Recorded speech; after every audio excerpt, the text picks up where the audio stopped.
नमस्कार, मैं हूं आमिल बेग। आप देख रहे हैं सिटी बुलेटिन न्यूज़। पेश हैं आज के प्रमुख समाचार। गर्मी और तेज धूप से सभी बेहाल हैं। सूर्य देवता निकलने के कुछ घंटे बाद से ही आग बरसा रहे हैं। दिन ही नहीं, रात का तापमान भी सामान्य से कहीं अधिक है। इस बार बीती रात सबसे ज्यादा गर्म रही। लोग ठीक ढंग से नींद भी नहीं ले पा रहे हैं। मौसम विभाग ने फिलहाल अभी गर्मी से राहत की उम्मीद नहीं जताई है। रेलवे स्टेशन, बस स्टेशन सहित अन्य जगहों पर यात्री पसीने से तरबतर दिखाई दे रहे हैं। मार्गों पर पेड़ कट जाने के कारण अयोध्या में श्रद्धालुओं को भी सबसे ज्यादा दिक्कतों का सामना करना पड़ रहा है। धर्मपथ से लेकर रामपथ और भक्ति पथ पर कुछ गिने चुने जगह पर ही पेड़ बचे हैं, जिसके नीचे हैंडपंप लगे हैं। इन्हीं का सहारा लोग ले रहे हैं। गर्मी के कारण हलक तुरंत सूख जा रहा है, इसलिए कुछ जगहों पर नगर निगम द्वारा लगाए गए वाटर कूलर पर पानी लेने वालों की भीड़ देखी जा रही है। रामपथ पर छांव न होने के कारण श्रद्धालुओं को दिक्कतों का सामना करना पड़ रहा है।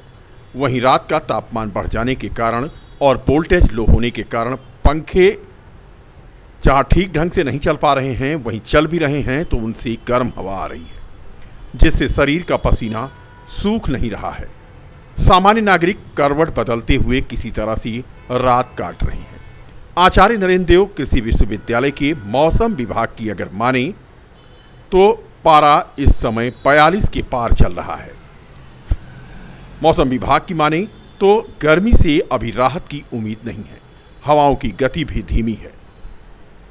आगामी 24 घंटे में मौसम शुष्क बने रहने और हवा सामान्य गति से पश्चिम से पूर्व की ओर चलने और औसत तापमान सामान्य से अधिक रहने की संभावना है।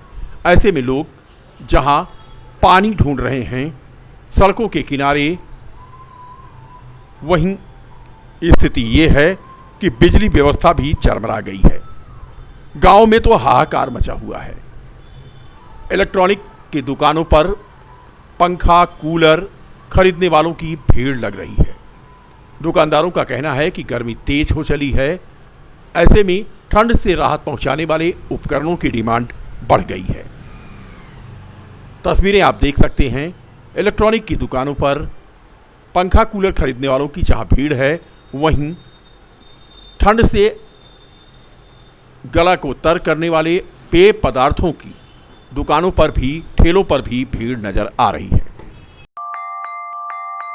भारत के प्रथम प्रधानमंत्री पंडित जवाहरलाल नेहरू की 59वीं पुण्यतिथि पर कांग्रेस नेताओं ने पार्टी कार्यालय कमला नेहरू भवन पर उनके चित्र पर माल्यार्पण अर्पित करके श्रद्धांजलि दी। इसके पश्चात गोष्ठी का आयोजन हुआ, जिसकी अध्यक्षता महानगर अध्यक्ष वेद सिंह कमल ने की तथा संचालन जिला प्रवक्ता सुनील कृष्ण गौतम ने किया।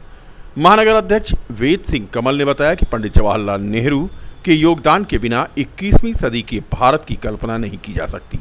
लोकतंत्र के निर्भीक प्रहरी, उनके प्रगतिशील विचारों ने चुनौतियों के बावजूद भारत के सामाजिक, राजनीतिक और आर्थिक विकास को दृढ़ता से आगे बढ़ाया।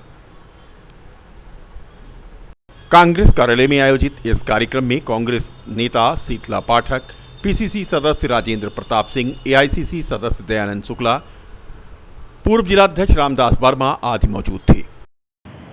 भारत के प्रथम प्रधानमंत्री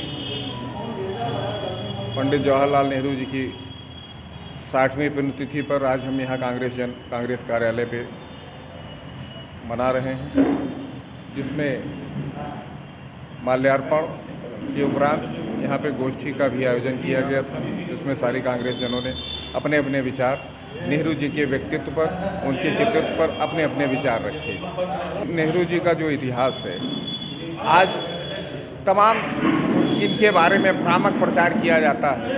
एक अच्छे परिवार में पैदा हुए, इनके पिताजी बैरिस्टर थे, इनकी शिक्षा दीक्षा विदेशों में हुई, लेकिन भारत में आकर जब यहाँ के बारे में इन्होंने देखा तो यहाँ के लोगों के लिए जो है आज़ादी के संघर्ष में इन्होंने हिस्सा लिया और जेल भी काटे। आज इनके स्वरूप को बिगाड़ने का काम जिस तरीके से बीजेपी और भारतीय जनता पार्टी के लोग करते हैं, उनको इनके इतिहास को सोमवार को रामनगरी अयोध्या में कांग्रेस नेता और दिल्ली सरकार के पूर्व मंत्री दयानंद शुक्ला और पूर्व जिलाध्यक्ष राजेंद्र प्रताप सिंह की अगुवाई में कर्नाटक सरकार के आईएएस अधिकारियों ने अयोध्या पहुंचकर रामलला का दर्शन पूजन किया और आशीर्वाद लिया।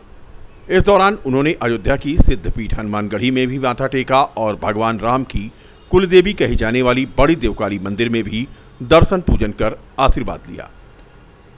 कांग्रेस नेता दयानंद शुक्ला ने बताया कि दर्शन करने वालों में कर्नाटक सरकार की आईएएस अधिकारी doctor Anuradha KN, CEO Bangalore और S Natarajan, PS food ministerial, Karnataka सरकार और उनके परिवार के लोग शामिल रहे। इस दौरान भगवान रामलला का आशीर्वाद लेने के बाद पत्रकारों से बात करते हुए उन्होंने बताया कि भगवान रामलला से 4 जून को इंडिया गठबंधन की सरकार बनने के लिए आशीर्वाद मांगा है। ये बहुत ही श्रद्धा, बहुत ही आस्था और बहुत ही भगवान के प्रति विश्वास करने वाले ये सब भगवान के बड़ी देवकाली माता के, हनुमान जी के, भगवान राम के भक्त हैं।